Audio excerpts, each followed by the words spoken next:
Have you ever been worried about what you're going to do with your second visa adjudication? Have you ever worried about what you're going to say and how you're going to get the visa the second time? Well, if you're worried about stuff like this, if you've had this experience, if you don't know what to do, I can help.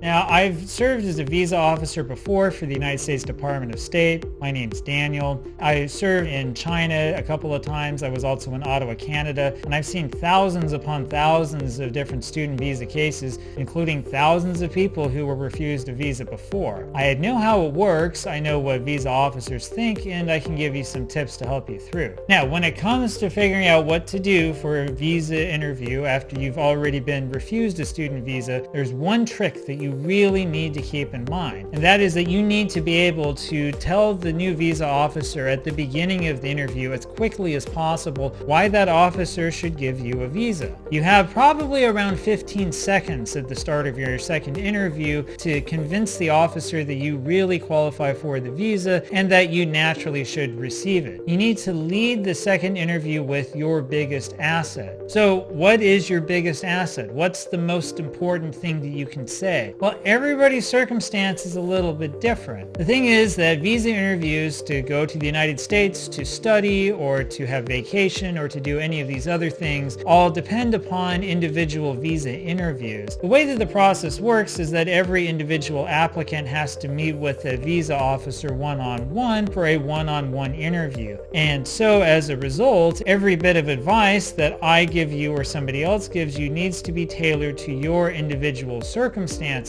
because only through understanding your circumstances can we figure out what it is that will help you the most in applying for your visa. Now, when it comes to applying for a student visa, there are three general things I would recommend mentioning in your interview. The first one is to explain your financial situation. It's very, very common for students to have their visas refused because the visa officer does not believe that they have enough money to pay for the visa. I've seen this a lot myself. I've seen this in a lot of prior refusals from other officers. If you have a family that is well off, if you have the means to pay because you worked yourself, if you have enough money in the bank, you need to be able to explain this to the visa officer. But you also have to remember that the officer will think in terms of whether the reasons you have to stay in your home country or to return to your home country are stronger than reasons you potentially would have to stay in the United States. So, for example, if your parents have a very good job, if they have a high income, and if you're very close to your family,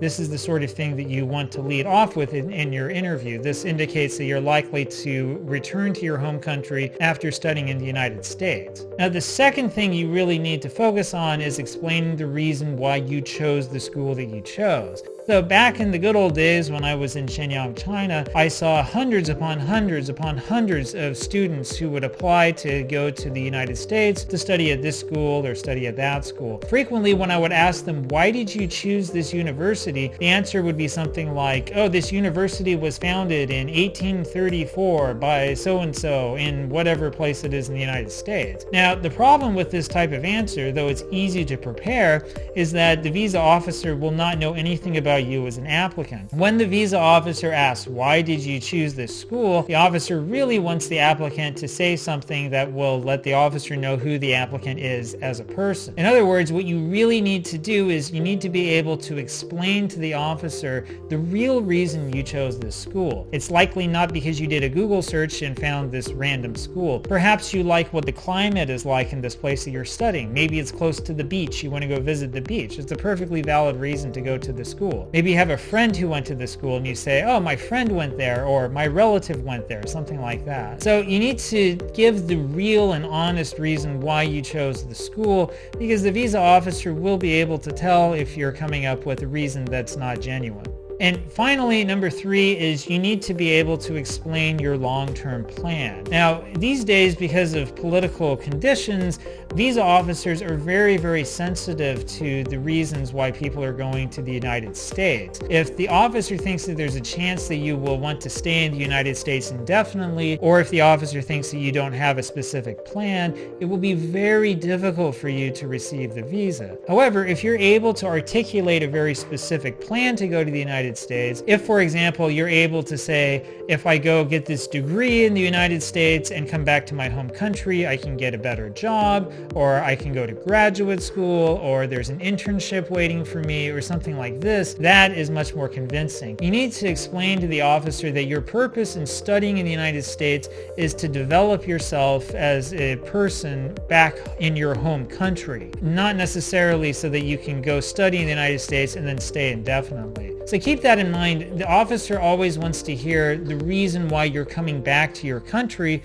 when you're applying for a non-immigrant visa. So above all else, no matter how useful these tips are, the most important thing to keep in mind is that everybody's visa application is different and it differs from person to person. Now here at Argo Visa, what we really want to do is we want to help you individually. We are former Foreign Service officers who have extensive experience performing visa adjudications, and we can give you customized, personalized feedback on your own case so that you can get your visa in the end. Here at Argo Visa, we have a team of experienced former Foreign Service officers that want to help you. We want to help you get your visa. We want to help make sure that your visa application process is smooth. The only way that we can do this is by having direct individual contact with you to understand your individual circumstances and to tell you what will likely be successful in your next visa adjudication. Look, I want to help you. I want to make sure that you get your visa and that you're successful in coming to the United States. So please drop us a line. We're more than happy to work with you. We want to make sure that you have a successful time in your next U.S. visa application.